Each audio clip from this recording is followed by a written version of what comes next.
Dan dicatat ya, tidak ada dari BPN yang akan datang ke rumah-rumah sahabat ATR BPN untuk menarik sertifikat.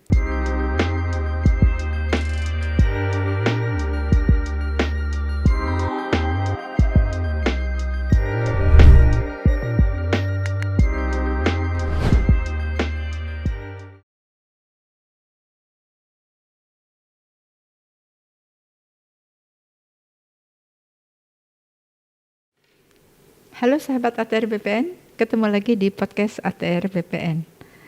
Kali ini kita akan membahas tentang sertifikat elektronik. Seperti sahabat-sahabat ketahui bahwa sertifikat elektronik beritanya sangat viral di media sosial. Di hadapan saya ada Pak Virgo, Kapusdatin Kementerian ATR BPN. Selamat siang Pak Virgo. Siang Ibu Yuli. Ya. Pak Virgo, mengapa sih sertifikat tanah ini perlu dielektronikkan? Oke Bu, langsung ya. Ya sebetulnya jawabannya pendek ya. Mengapa sertifikat perlu dielektronikkan? Jawabannya pendek. Mengapa tidak? Gitu ya.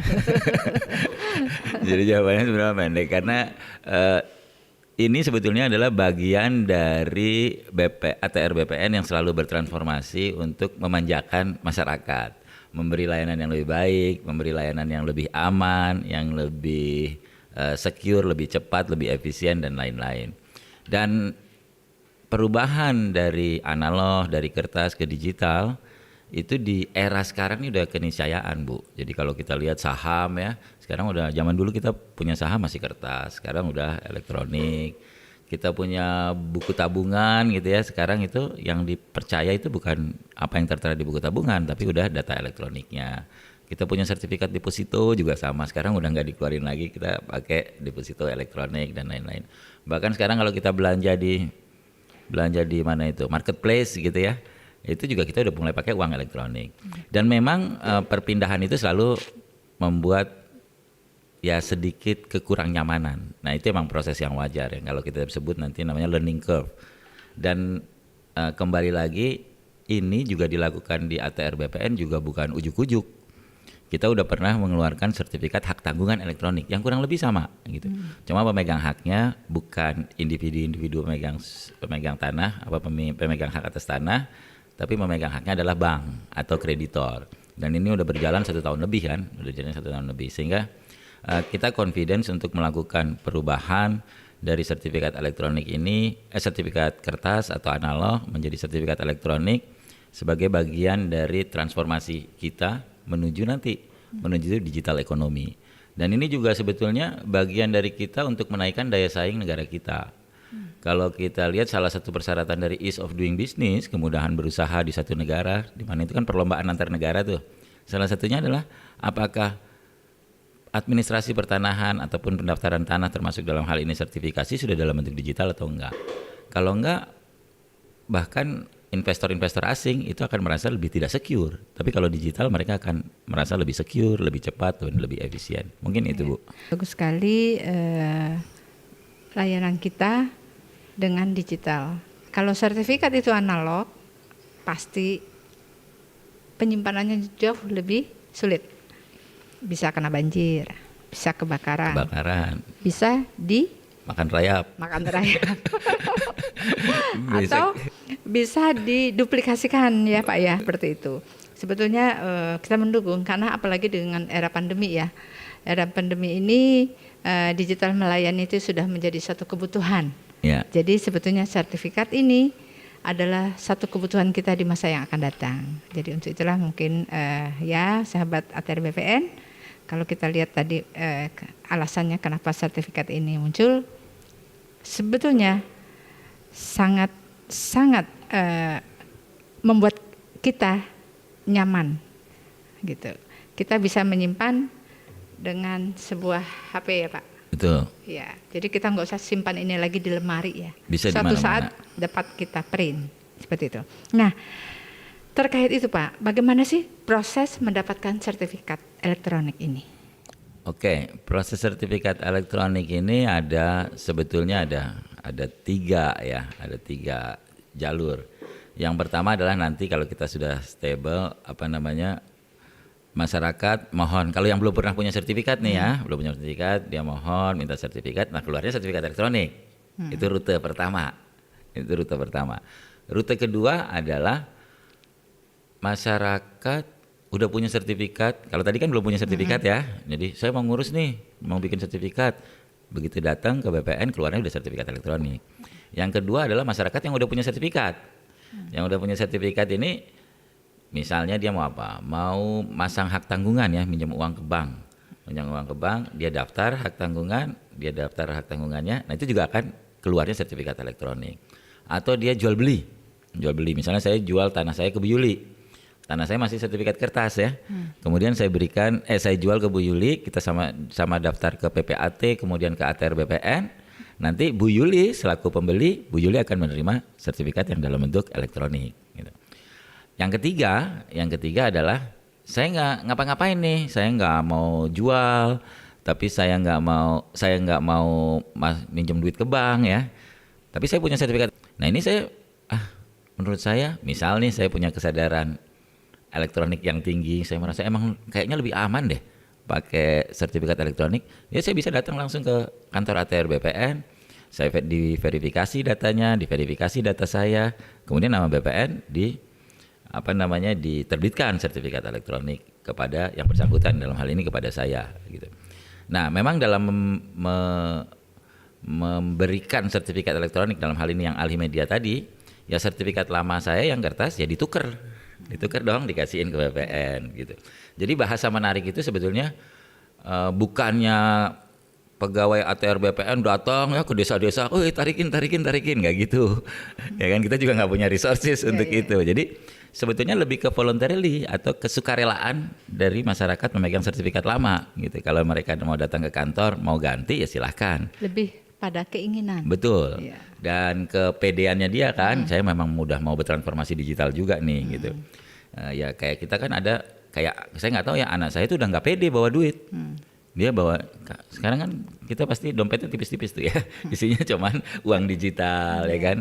Nanti juga kita masuk digital ekonomi, nah ini kita akan semakin lebih siap. Nah buat orang-orang seperti itu ya silakan datang ke kantor Alhi Media gitu. Tapi tentunya apakah seluruh kantor sudah siap Pak infrastrukturnya untuk sertifikat elektronik ini?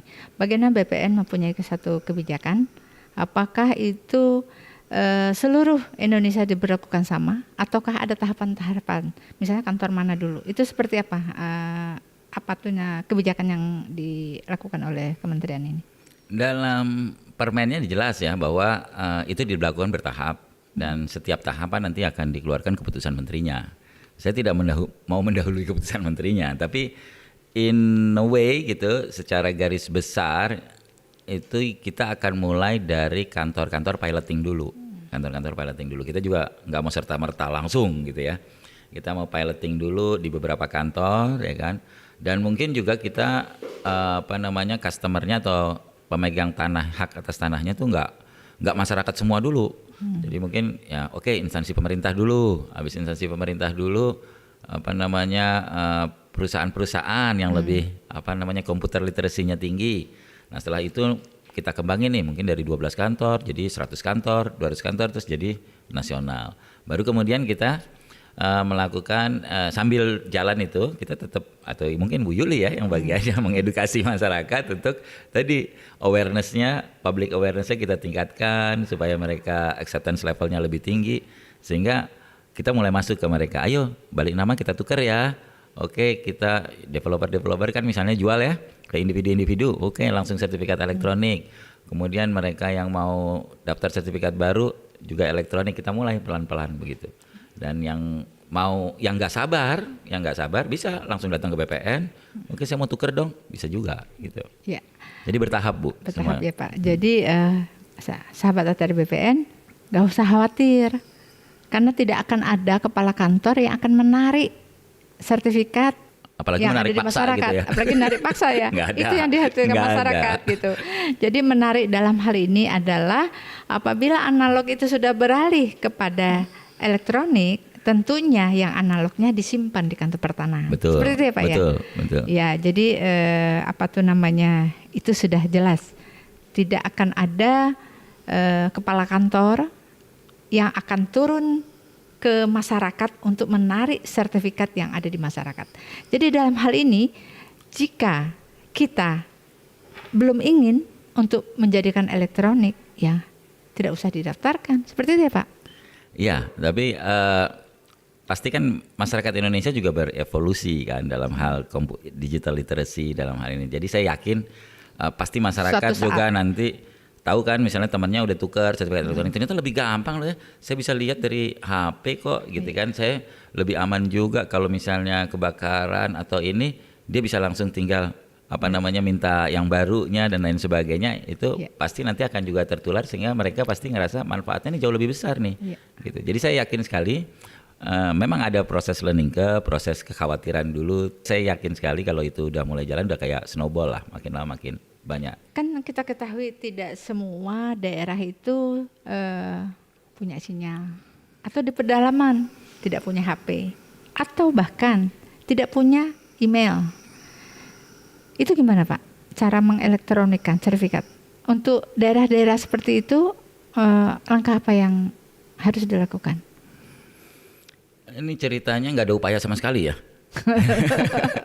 Kalau nggak ada upaya sama sekali ya emang nggak bisa dong, ya kan, mau gimana, karena sertifikat elektronik kan kita kirim ke email ya. Tapi tidak harus ada apa misalnya jaringan internet kan untuk kita punya email. Saat kita punya email kita mesti punya jaringan internet. Saat kita akses email kita mesti punya jaringan internet. Tapi data digitalnya biarpun dia misalnya lagi di pedalaman yang nggak ada internet, sertifikat elektroniknya nggak hilang.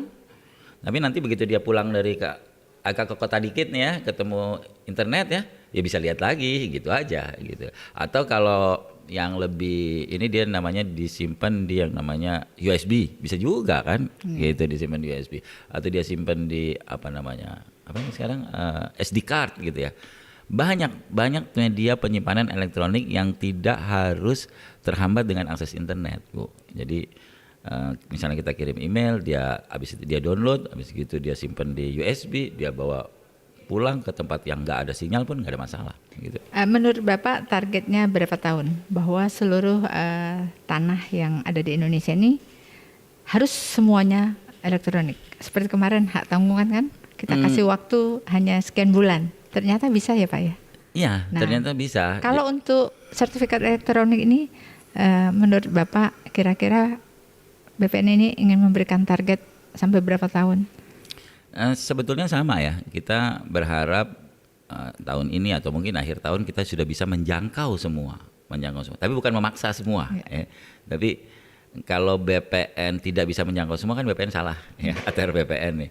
Jadi saya berharap sih sistem kita ini kan kita uji nih minggu depan internal, kemudian mungkin akhir bulan ini atau awal bulan depan kita bisa di lokasi pilot, terus kemudian kita ekskalasi beberapa bulan kemudian di akhir tahun harusnya semua masyarakat bisa terjangkau kalau mereka mau gitu. Tapi BPN nggak akan maksa ya. Nah pertanyaannya apakah semua, kita sekarang ada 71 juta kurang lebih, apakah semuanya kita targetin tahun ini? Ya enggak. Karena misalnya ada orangnya nggak pernah muncul ya, gitu ya, karena datang ke ATR BPN ini kita gimana mau ganti? Atau kayak orang tua saya punya sertifikat, terus beliau udah meninggal, terus sampai sekarang juga belum diurus nih waris-warisnya, kita nggak akan pernah bisa tahu gitu. Maksudnya kita tetap harus menunggu. Jadi apakah 71 juta itu jadi sertifikat elektronik semua? Ya yang kita butuhkan adalah kesadaran masyarakat, awareness masyarakat untuk come forward untuk ganti sertifikat manualnya jadi sertifikat digital. Tapi kalau BPN targetnya mungkin akhir tahun ini kita harus sudah bisa menjangkau mereka yang ingin beralih media. Ternyata cukup menarik bicara tentang sertifikat elektronik, dan tunggu kami sesaat kembali.